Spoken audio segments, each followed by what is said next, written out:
You have time seated from Tom Stanley, so you'll have 6 minutes. I also have a time seated from Helen Yunker. I don't see that. Oh, is it over here? Okay. Well, then I guess you get 9 minutes. Looks like you guys won't get overtime tonight, huh? I guess not. You're gonna get out before midnight. That's wonderful for all of us.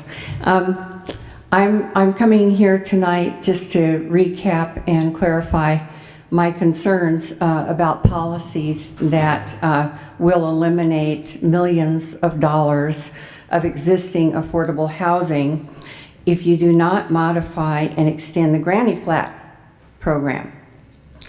And though you moved to extend it through 2014, as you know, in just 4 months, it was effectively amended so that the rest of the community doesn't have a chance in hell of getting through it. So when you ran, you were amenable to modifying the Granny Flat ordinance so that low-income people could participate. And that never happened, and I understand because you had a lot of really urgent things going on here in the city, and just the ball was kind of dropped and you never got around to it.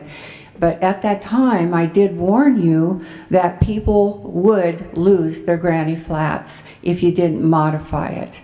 And sure enough, my worst fears came true. And that we have lost now 20 so far, and there will be hundreds and hundreds more, maybe thousands. I mean, how far are we going to go before we modify this thing? It's just unbelievable that you guys aren't doing it.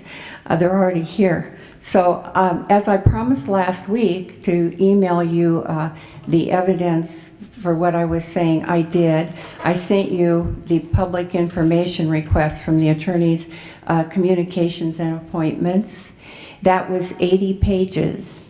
And I'm sure you read every page, but I do read every page of these things. And you'll notice on page 70 that the chief building officer was still in discussions on May 2nd and saying, how do we use more common terms for high efficacy lighting like fluorescent lights?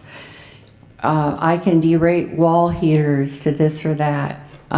So they're having discussions on May 2nd. Now, if you look at the pages that were added to the application, it says May 1st. So when did it really happen? Then the other document that I promised you was the direction from the HCD.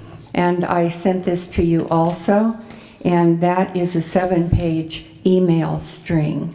And when you look at this email string, this is the direction from HCD on enforcement of state codes. In the 7 pages, there is not one reference to the energy codes.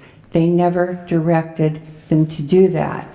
But what is in here that's interesting, and I'm sure you found it interesting too, however, HFC sections 17922, 17958 are very clear that alterations and repairs to existing buildings shall permit the replacement, retention, and extension of original materials.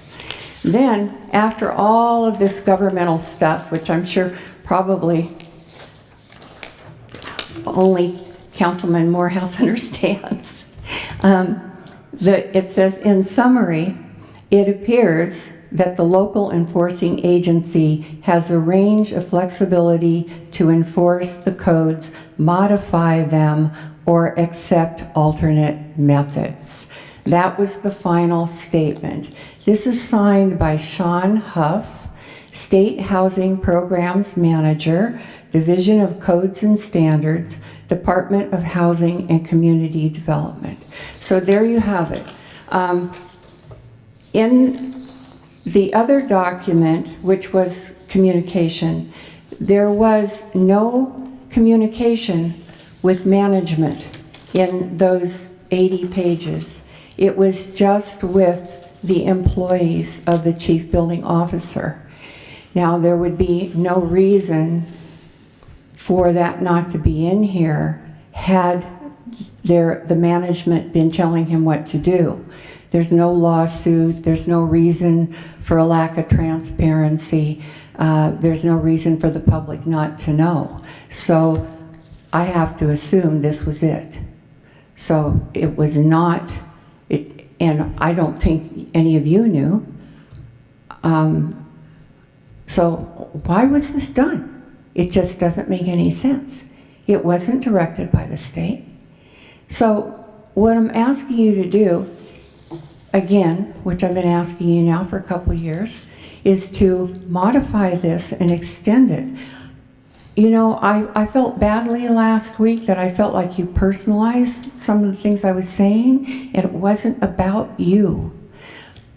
Of course you have equal rights to avail yourself of whatever ordinances are passed in the city, of course. What it was about was those same rights should be extended to the rest of the community, and they were removed. That was my whole point. Now that I made a mistake last week, you recall, I didn't have my glasses. I had to go running for Helen's. Hers are a little different from mine. When I went over this data of the two lists to find that 20 had dropped off the list, there were some that were yellow tagged. And so to be specific, 22 that have not applied are safe, and they're not posted.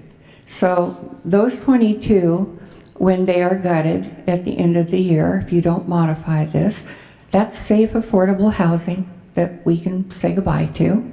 And I'm sure the TV cameras are warming up to see people evicted.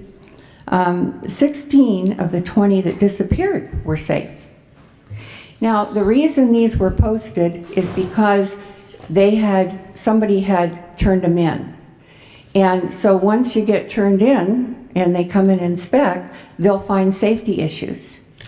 The reason that the ones that went into the program weren't posted is because they hadn't been turned in. They'd been under the radar for years, in some instances decades. So they hadn't been turned in and inspected. As you go through these, and I've gone through every single one of them, you'll find many safety issues were there, but not now. That's the point. Do we want safe housing? Get these granny flats into a program. Let's get them safe. That's the whole point. It's safe, affordable housing. Doesn't need any new water. They're paying property taxes. It's for low-income housing. One woman that I called went into the program after May 1st. She didn't know that she was going to be subjected to these energy codes because, you know, it wasn't put on the website for 71 days. And so she was blindsided. She said if that was too expensive, she was going to turn her granny flat back into a garage. So if you make this too expensive and too difficult, people won't apply, and we'll lose that housing. So let's be practical, let's be compassionate. We are all God's children. We are all created equal. And this has been wonderful for the privileged, but that's not for whom it was intended. Thank you very much. Are there any questions? There are no questions. Thank you. You're welcome.